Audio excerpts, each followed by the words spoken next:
Alors, on reçoit aujourd'hui le responsable de la programmation de l'antenne de Joliette de l'Université du Troisième Âge, M. Jean-Marie Gagnon. Bonjour, M. Gagnon. Bonjour. Eh bien, nos auditeurs réguliers se rappelleront peut-être que nous avions reçu M. Gagnon dans nos anciens studios il y a quelques mois pour parler des cours offerts lors du semestre d'hiver 2020. Mais pour les autres et pour ceux qui sont un peu moins familiers avec le concept de l'Université du Troisième Âge, d'abord, est-ce que vous pourriez rappeler un peu rapidement qu'est-ce que c'est l'Université du Troisième Âge? L'Université du Troisième Âge a été fondée par l'Université de Sherbrooke en 1976, mais d'une façon assez spéciale. Il y a des gens à Sherbrooke qui travaillent là-dessus, assez peu nombreux et qui sont payés, mais chaque antenne de l'Université du Troisième Âge, qui sont dispersées dans la province, il y a 29 antennes, chaque antenne est autonome. Nous, on est l'antenne Joliette de Lanaudière et on existe depuis 1998. Et localement, nous sommes une équipe bénévole de 10 personnes qui gèrent ça, qui déterminent la programmation locale. Alors, la programmation est différente dans chacune des 29 antennes.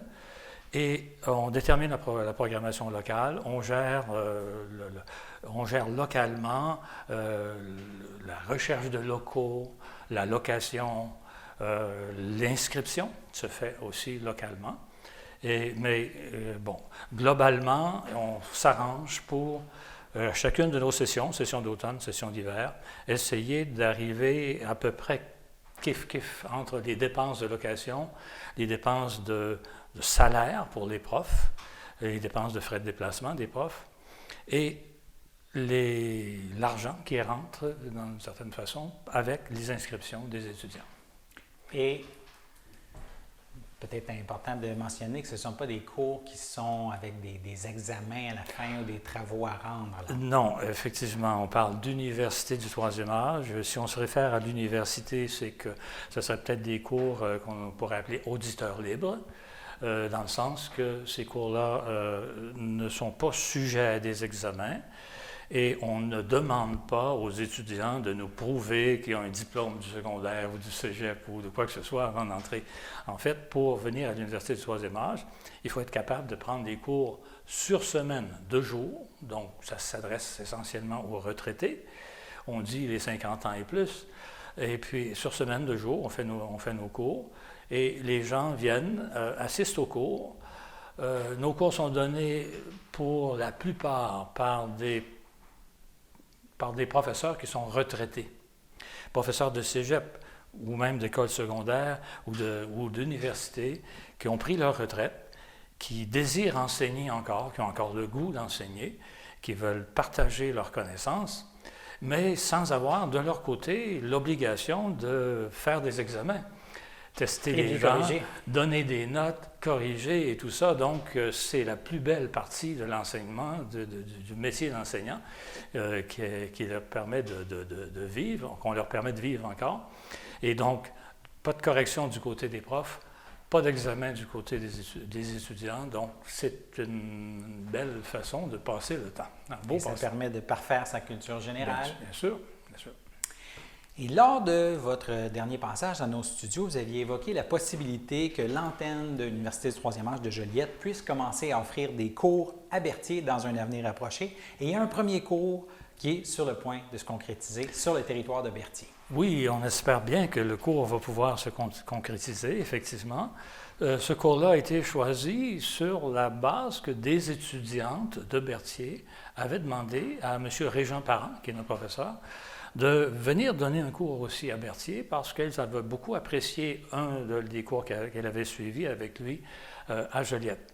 Et à partir de ça, c'est Mme Louise Bonin-Savignac de Berthierville qui a été l'initiatrice de ça. On lui a demandé, trouvez-nous un local qui va être disponible et tout ça, et on va essayer de programmer ça.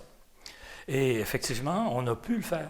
On va avoir ce cours de M. Régent Parent qui va être donné à partir du 29 septembre, ici, à Berthierville, au CABA. Semble-t-il que le CABA est quelque chose de bien connu. C'est bien connu dans la région, le Centre d'action bénévole. Et le titre de son cours, ça s'appelle « Le monde de la communication authentique ». Alors, c'est vraiment un cours qui va aider les gens à adopter de bonnes techniques de communication, d'écoute et tout ça. ça me semble très intéressant. Oui. Monsieur Parent sera dans nos studios dans quelques minutes. On pourra reparler plus en détail du cours. Pour l'instant, là, on peut regarder un petit peu le reste des cours qui sont offerts au semestre d'automne à Joliette. C'est quand même pas tellement loin pour les gens du coin qui voudraient aller suivre des cours. Il y a notamment là, la démocratie qui sera analysée sous toutes ses coutures. Oui, un cours de M. Bruno Montembeault. M. Montembeault est professeur de cégep et professeur de sciences politiques au cégep. Et il nous a décidé de nous offrir ce cours-là, la démocratie sur toutes ses coutures. Donc, c'est vraiment un regard sur les différentes formes de démocratie qui existent actuellement. On parle de démocratie en général, mais il y a différentes applications en France, aux États-Unis, au Canada, en Angleterre. Et c'est un regard qui il nous annonce comme étant un regard critique. Donc, on va vraiment décortiquer pour chaque démocratie actuelle qu'est-ce qui va bien, qu'est-ce qui éventuellement ne pourra pas. Ça peut amener, c'est un sujet qui peut amener d'une belle discussion finalement avec les étudiants. On espère que ça va être bien. C'est un cours qui va être offert en 6 rencontres. Généralement, nos rencontres sont de 2h30. Donc, 6 rencontres de 2h30 à partir du 28 septembre. On a actuellement, le cours est programmé le lundi matin et on a un problème qui est en train de se régler pendant que je vous parle. Okay. Ma responsable des locations et tout ça, des logistiques, là, qui est Christiane Dufort, est en train d'essayer de trouver un autre moment pour donner le cours, parce que M. Montembeault, qui commence à enseigner cette semaine, m'a écrit et il dit, problème, l'horaire que le cégep m'a donné comporte des cours le lundi matin. Et donc, il ne peut pas être aux deux endroits en même temps. Sûr. Et là, nous, on est en train de regarder, il y a 3 locaux potentiels possibles pour le mercredi matin. C'est libre dans son horaire. Donc, ça va, en fait, je vais probablement savoir ça en revenant chez moi aujourd'hui, à quel endroit on va le faire. Mais bien sûr il y a déjà des gens qui sont inscrits, effectivement. M. Montembeault, il y a déjà 18 personnes inscrites dans son cours. Parce qu'il y a des gens aussi, là, on en avait parlé l'autre fois, qui sont un peu irréguliers. Une fois qu'ils ont pris un cours avec un professeur, ils aiment bien ce professeur-là, souvent ils vont s'inscrire au cours qu'il donne au semestre suivant. Là. Oui, effectivement.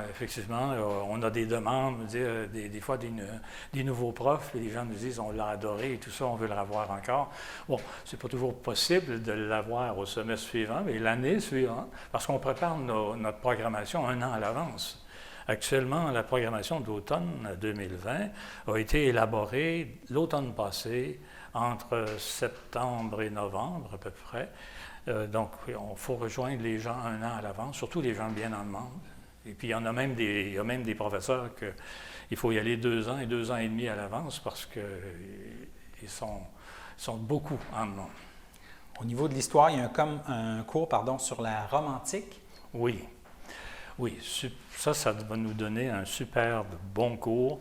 M. Migné, c'est la 2e fois qu'on l'a. Et il nous avait proposé, il y a 2 ans maintenant, il nous avait proposé un cours qui faisait une révision de la Grèce, du beau temps de la Grèce et du beau temps de la Rome antique, et tout ça sur comme une 12aine de cours, pour faire des parallèles entre ce qui a été vécu à ce moment-là et ce qu'on vit actuellement. Et le cours sur la Grèce, on l'a eu à l'hiver passé. Et heureusement, on a pu le finir avant que les cours soient coupés drastiquement le 13 mars par l'université. Donc, lui, son cours a eu lieu. Les gens ont adoré son cours et veulent encore s'inscrire à lui, là, vraiment. Alors, le nom du cours, c'est la Rome antique, donc, mais actuelle et inspirante. Donc, comment on peut s'inspirer de la Rome antique? Et entre autres, dans sa description de cours, il nous parle du passage de la République dans Rome vers les dictateurs, à partir de César et tout ça, là. Donc, qu'est-ce qui a permis, dans le fond, le passage de la République vers la dictature? Et il y il y a de très beaux exemples, là, si on veut comparer maintenant la situation entre Rome et la démocratie actuelle aussi. Il y a un cours sur la religion au quotidien.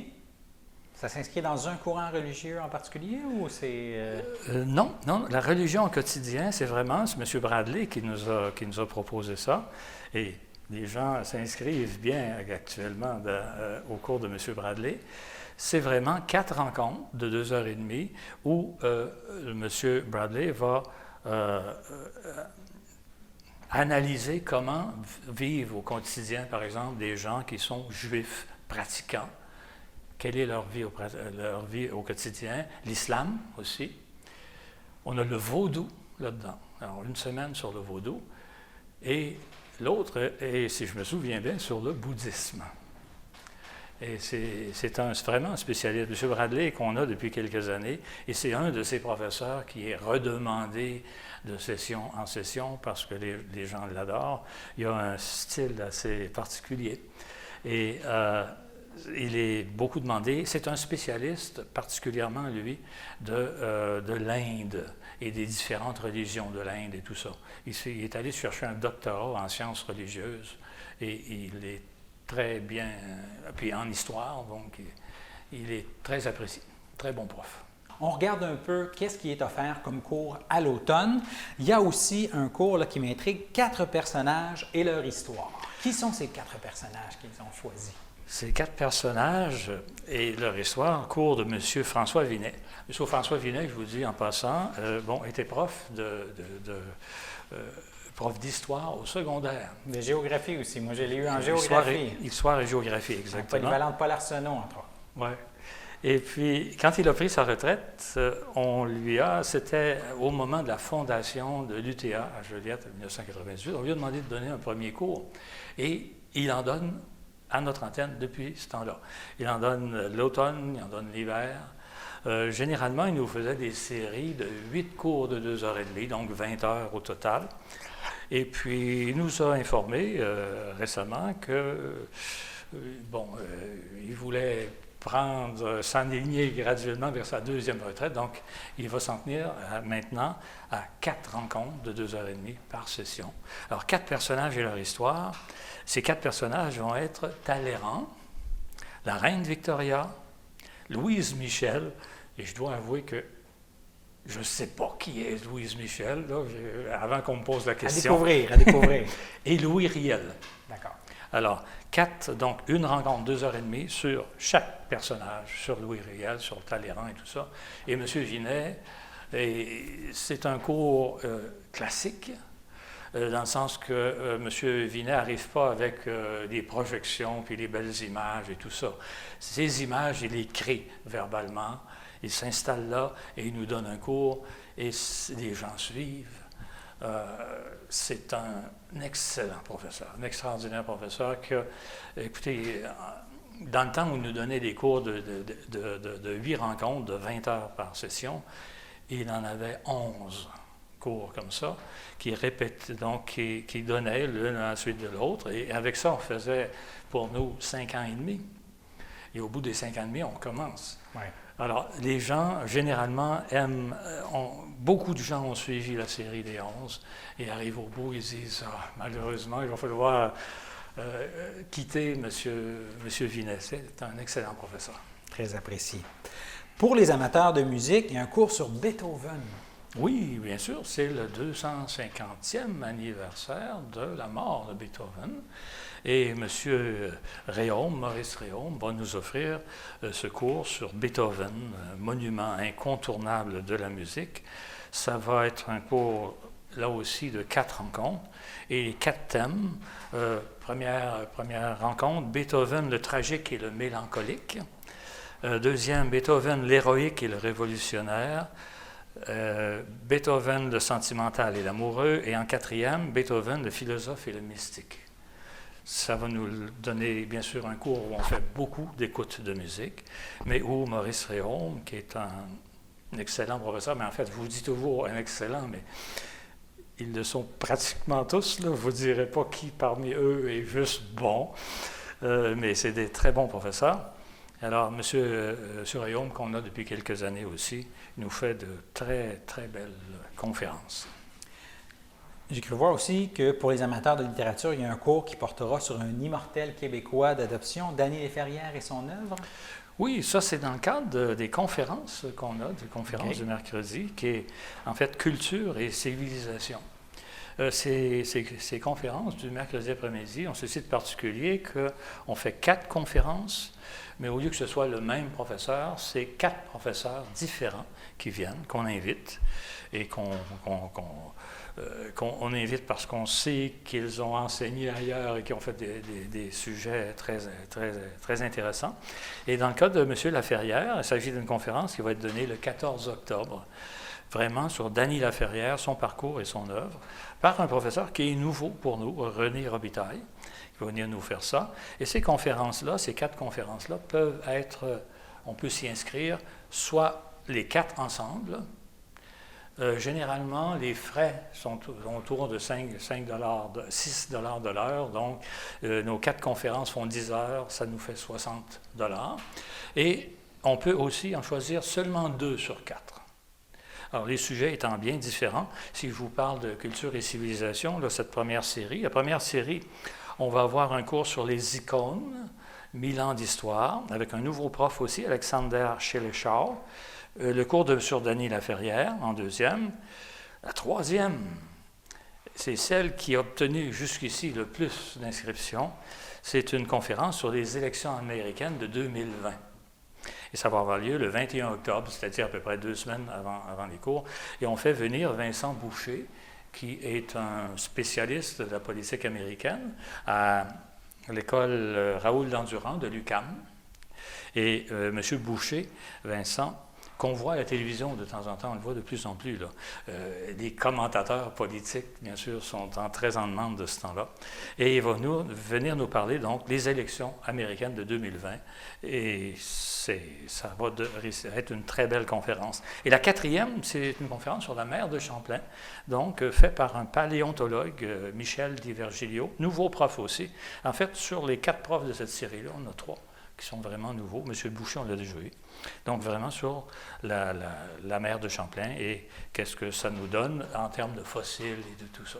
C'est une très, très belle série qui se vend très bien actuellement. Il y a aussi des ateliers un peu plus pratiques. Par exemple, quelqu'un qui voudrait se familiariser avec l'utilisation d'une tablette informatique, il y a un cours pour ces gens-là. Oui, on a un cours, mais spécifiquement, pas n'importe quelle tablette. C'est vraiment sur le iPad. Et on a un spécialiste, Michel Lavallée, qui est un ancien prof du cégep à Joliette et qui est vraiment un spécialiste de Apple. Depuis sa retraite, il offre une journée par semaine au magasin Apple de Laval. Il travaille là, vous voulez le voir, vous allez le voir le vendredi. Il est là pour dépanner les gens et tout ça. Alors, ce cours sur iPad, qui est une reprise de la session passée, on avait eu beaucoup de monde, beaucoup de demandes la session passée. C'est vraiment pour quelqu'un qui a déjà un iPad et qui veut le maîtriser. Il y a tellement de fonctions différentes et de toutes sortes de choses là-dedans qui veut le maîtriser et qui va pouvoir donc s'inscrire à ces cours-là. Les ateliers sont limités à une 15aine de personnes. Et vraiment, en fait, c'est le seul atelier qu'on a pu conserver parce que c'est un atelier où les gens vont pouvoir se brancher en ligne et avec les projections que va faire M. Lavallée, les explications, comprendre comment fonctionne chaque système. Alors ici aussi, on parle de 4 rencontres de 2h30, donc 10 heures, et ces cours-là vont se donner. L'un en après-midi, les jeudis, dans le mois d'octobre, et l'autre les jeudis matins en mois de novembre, pour permettre aux gens, selon leur horaire personnel, de s'inscrire à cet atelier-là. Donc là, on a donné un aperçu rapide de la programmation. Si quelqu'un veut plus de détails, bien sûr, tout ça peut se retrouver sur la page, sur le site Internet là, de l'Université du Troisième Âge, en allant dans la section relative à l'antenne de Joliette. Vous pouvez retrouver la programmation, tous les détails. On peut quand même rappeler là, comment ça fonctionne pour les inscriptions si une personne veut s'inscrire. Tantôt, vous avez dit que c'est des frais très modestes, environ 6 $ de l'heure. Oui. Alors, l'inscription se fait en ligne. C'est spécial à cette session-ci. Normalement, on a un certain nombre d'étudiants qui ne sont pas équipés, malheureusement, pour faire leur truc en ligne. Mais cette session-ci, Sherbrooke nous a dit il y a trop de travail, il y a trop de problèmes et tout ça. Alors notre brochure, que normalement on avait une belle brochure qu'on faisait imprimer et qu'on pouvait envoyer par la poste à certains gens, mais la brochure n'existe qu'en version en ligne présentement et l'inscription ne va se faire qu'en ligne. Alors c'est facile, on va à Université de Sherbrooke, Université du Troisième Âge ou UTA, Lanaudière. Et dans la Lanaudière, on vient cliquer sur Joliette. Il y a 3 antennes dans la Lanaudière. Sur les 3, il y en a 2 qui vont fonctionner cette année. Celle de la MRC des Moulins, c'est-à-dire Terrebonne, et ce coin-là, s'est retiré de l'offre de cours cette année parce que leurs locaux n'étaient pas disponibles pour donner des cours. Donc, vous allez donc chez Joliette. Et à partir de là, une fois que vous êtes sur le site de Joliette, il y a 2 choses qui ressortent. D'abord, le programme en ligne. Vous pouvez cliquer sur le programme en ligne. Il va s'ouvrir sous façon PDF et le détail de chaque cours et les coûts de chaque cours et les dates et tout ça, les locaux sont là. Et ensuite, vous cliquez sur, une fois que vous avez choisi vos cours, vous cliquez sur le formulaire d'inscription qui va s'ouvrir et vous remplissez ça tranquillement, pas vite, le nom et tout ça. Si vous êtes déjà étudiant, on vous demande de mettre votre numéro d'étudiant, votre code d'étudiant. Et les cours que vous choisissez, vous pouvez en choisir 1, 2, 3, 4, autant que vous voulez, en autant que, bien sûr, qu'ils ne se donnent pas en même temps. Voilà, pour remplir votre horaire. Et une fois que vous cliquez pour envoyer ça en ligne, ça s'en va à la fois à Sherbrooke, où on a une espèce de réserve de courriel au cas où ça ne marche pas localement, mais ça s'en vient ici dans la boîte de courriel de notre registraire. La registraire prend ça en note, vous envoie un reçu disant « J'ai bien reçu vos affaires » et vous voyez exactement sur quoi vous êtes inscrit. Et elle vous entre dans la liste des étudiants. Et normalement, on vous dit ça aussi quand vous vous inscrivez en ligne, normalement, on ne va pas vous redire que vous êtes inscrit. C'est-à-dire, si vous êtes inscrit à telle activité qui commence telle date, telle place, bien, on ne va pas vous téléphoner la veille pour dire « présentez-vous au cours ». C'est votre travail, votre responsabilité de vous inscrire. Cependant, il peut arriver que certains cours ne puissent pas partir ou que lorsque vous vous inscrivez, vous arrivez au-delà du maximum prévu parce que nos maximums, là, maintenant, sont déterminés parce que la grandeur des locaux, la capacité d'accueil, là, ça a été un problème cet été, d'avoir de chacun de nos locataires combien d'étudiants on peut accueillir. Alors, les gens nous envoyaient des plans de salle, puis disant, voilà, dans telle salle, on peut accueillir tant d'étudiants. Et ainsi de suite. Alors, on met des maximums. Alors, s'il y a un maximum de 36 et que vous êtes le 40e, à ce moment-là, on va vous téléphoner pour vous dire, malheureusement, voilà, on ne peut pas vous offrir ce cours-là et vous pouvez vous inscrire à quelque chose d'autre. Alors, si le cours n'a pas lieu ou si vous êtes surnuméraire, on va vous téléphoner. Autrement, on ne vous téléphone pas. On s'attend à ce que vous soyez sur place aujourd'hui. Et j'imagine, période de COVID, il va y avoir, comme dans la plupart des lieux publics maintenant, de quoi se désinfecter les mains à l'arrivée, port du masque jusqu'à la place. On peut enlever le masque une fois rendu à la place, mais les bureaux sont bien distanciés. Il n'y a pas de risque inutile qui est pris. Là. Pas de risque inutile. Et chacun de nos locataires, en fait, c'est vraiment les locataires qui sont responsables de la partie sanitaire de l'affaire. Donc, chacun des locataires, c'est très clair maintenant, va avoir ça, là. Le truc pour se désinfecter en entrant, et vraiment, et puis là encore, on se tient à 2 mètres tant qu'on attend en file, et rendu à notre place, et les tables, les chaises vont être installées à 2 mètres de distance, 1,5 mètres dans un cas, là, à Jolodium, les autres 2 mètres de distance. Et une fois sur place, bien, on peut enlever son masque, comme vous dites, et puis écouter le professeur, qui va avoir enlevé son masque aussi en avant. pour les gens qui ont besoin de lire sur les lèvres, là, nos professeurs ne sont pas masqués au moment de donner leur cours, mais seulement à l'arrivée et à la sortie, comme tout le monde.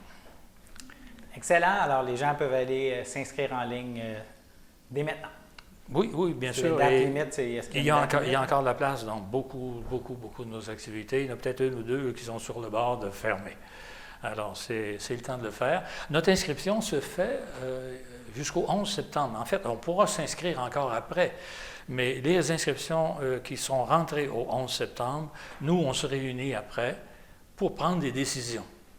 Et si au 11 septembre, il manque 5 étudiants pour telle activité, bien, malheureusement, on va devoir l'annuler. Même si, éventuellement, il pourrait nous arriver des inscriptions plus tard, mais il faut, à un moment donné, prendre une décision sur le début de session. Oui. Merci, M. Gagnon, d'être venu nous en parler. Ça me fait plaisir. Merci beaucoup de m'avoir invité. Alors, on est maintenant en compagnie de M. Régent Parent, qui sera le tout premier à offrir un cours de l'Université du troisième âge à Berthier. Bonjour, M. Parent. Bonjour. Le cours que vous allez offrir, il portera sur le monde de la communication authentique. Alors, de quoi on va parler dans ce cours-là? Lorsqu'on parle de communication, on passe tout de suite à du dialogue, mais pour pouvoir vraiment établir un dialogue authentique, il faut certains critères. Et, entre autres choses, j'aime beaucoup dire, on ne peut pas ne pas communiquer. Exemple, actuellement, vous m'avez répondu sans dire un seul mot. Vous avez acquiescé à ce que j'ai dit par votre sourire, par votre signe de tête. Donc, la communication prend plusieurs formes. Et le cours sur la communication, c'est très concret. On communique par ce cours-là pour avoir une meilleure coopération. D'abord, lorsque je me regarde personnellement, au niveau familial, et si je suis impliqué dans une organisation communautaire, être capable de connaître certains petits secrets de la communication authentique pour justement mieux entrer en relation avec les autres. Et aussi surprenant que cela puisse paraître, le premier critère d'une véritable communication, c'est l'écoute. Communiquer, premièrement, c'est écouter. Écouter pour recevoir ce que l'autre dit et non pas juste entendre ce que l'autre dit. Parce qu'on a souvent cette manie, je commence à vous écouter, mais malheureusement, puis là je ne veux pas trop m'étendre, pas tout raconter du premier coup, mais malheureusement, on a tendance à un moment donné d'arrêter d'écouter, on se met à entendre, ce qui est bien différent. Également, un autre élément important de la communication authentique, c'est d'être capable de questionner, d'être capable d'aller plus loin que juste parler de la pluie du beau temps, puis surtout être capable d'aller poser des questions qui ne demandent pas simplement un non ou un oui comme réponse. Donc, lorsque surtout on peut entrer à un moment donné dans une démarche pour supporter quelqu'un, pour, je ne sais pas, moi, votre petit-fils vient vous voir, votre grand-enfant vient vous voir, et il aurait besoin d'échanger avec vous, ou un ami vient vous voir, a besoin d'échanger avec vous, bien à ce moment-là, être capable de poser des questions qui demandent un peu plus grand développement. Et c'est ce qu'on appelle l'art de questionner. Un autre élément qu'on va aborder, c'est les pièges dans la communication. Et le principal piège dans la communication authentique, c'est d'éviter d'emmener l'autre où est-ce que je veux l'emmener. Ça ne m'appartient pas. Donc, être capable vraiment d'emmener mon interlocuteur à lui verbaliser ce qu'il a le goût de dire dans cette communication. Et, naturellement, on va aller vers des outils pour pouvoir mieux échanger lorsqu'on est en équipe ou lorsqu'on est tout simplement entre deux personnes. Donc, en quelques mots, là, je viens de vous résumer ce qu'est la communication authentique. Et je conclue en répétant, on ne peut pas ne pas communiquer. Est-ce que c'est un cours qui se base sur une approche en psychologie particulière ou ça puise à plus d'un courant? Bien, c'est beaucoup orienté, un beau nom, là, Václavic, qui, entre autres choses, c'est chez lui que je suis allé chercher cette référence. On ne peut pas ne pas communiquer. Donc, avec Václavic, il a été possible de développer ce cours-là de façon beaucoup plus structurée. C'est bien de me le faire mentionner. Et vous, M. Parent, là, pour les gens qui voudraient vous connaître un peu, quel type de formation, de background vous avez? Vous êtes un enseignant à la retraite? Moi, j'ai enseigné au secondaire 6 ans. OK. Et j'ai été 29 ans de direction d'école dans ce qui s'appelait, il y a bien longtemps, Commission scolaire régionale de la Naudière. Et ensuite, il y a eu la fusion des commissions scolaires. Et là, je travaillais plus dans l'ouest, la région de Rawdon. Et lorsqu'il y a eu une dernière fusion, Commission scolaire des Samars, j'ai terminé ma carrière à Notre-Dame-des-Prairies. Et actuellement, j'enseigne depuis plusieurs années, au moins 10-12 ans, à l'UTA, dans différentes antennes. M. Gagnon, tout à l'heure, parlait de l'antenne des Moulins, et j'y ai enseigné également l'antenne de la Couronne-Nord, Tremblant, Drummondville, en tout cas plusieurs antennes dans la région, où j'ai développé aussi d'autres cours. Un sur le monde merveilleux du cerveau, un autre sur le monde mystérieux des émotions, et également une causerie sur l'Acadie. Et ça, c'est un cours que j'aime beaucoup donner parce que je suis originaire de Saint-Jacques, et Saint-Jacques, c'est un village fondé par les Acadiens de la déportation en 1774. Donc, c'est un peu... Et également, je donne un cours au niveau de la maîtrise à l'Université de Sherbrooke, au niveau de la gestion et de la formation pour les enseignants qui souhaiteraient devenir direction d'école. Et là, les cours commencent très prochainement. Et qu'est-ce que ça vous fait de dire, c'est moi qui vais inaugurer les cours de l'UTA à Berthier? C'est un honneur quand même. Ah oui, j'en suis bien fier parce que je donnais un cours, je crois que c'est à Saint-Paul, et là, il y avait Mme Louise Bonnet-Savignac qui est venue me voir et qui dit « Est-ce que vous ne pourriez pas répéter votre cours à Berthier? » Bien, j'ai dit « Certainement. » Puis là, c'est comme ça que je l'ai mis en contact avec M. Gagnon et son équipe. Et l'équipe UTA Joliette-Lanaudière a fait les démarches pour qu'on puisse débuter ce premier cours à Berthier, au CAVA. Et tout ce que je souhaite, c'est que d'autres professeurs puissent venir pour faciliter l'accès à l'UTA. Et moi, ce que je souhaiterais, c'est d'être capable de donner d'autres cours, entre autres sur le monde du cerveau et le monde des émotions, et pourquoi pas sur l'Acadie. Parce que l'Acadie, c'est 2 rencontres qui se terminent par une troisième, par la visite de l'église de Saint-Jacques, qui est une église magnifique au point de vue patrimonial, également du musée acadien, qui s'appelle la Maison de l'Acadie, à Saint-Jacques, et du parc des cultures qui est dédié aux Acadiens. Donc, autant d'éléments qui tournent autour de l'Acadie et qui méritent d'être découverts. Et pour ce premier cours, ça se donne au Centre d'action bénévole d'Autrey, dans une salle là-bas. Quelle sera la case horaire? Là? La case horaire, c'est, une chance, je l'ai noté, 29 septembre, ça débute de 13h30 à 16h. Et ça, c'est quoi? C'est un mercredi? Flûte. Bonne question. On pourra vérifier, mais le 29 septembre. Oui, le 29 septembre, de 13h30 à 16h. Il y a une petite pause au milieu de la rencontre. Et normalement, le temps passe rapidement. Bon, bien, merci d'être venu nous en parler et c'est le temps d'aller vous inscrire si vous voulez aller à ce cours. Et je souhaite à tout le monde la plus cordiale des bienvenues. Merci beaucoup. Ça m'a fait plaisir.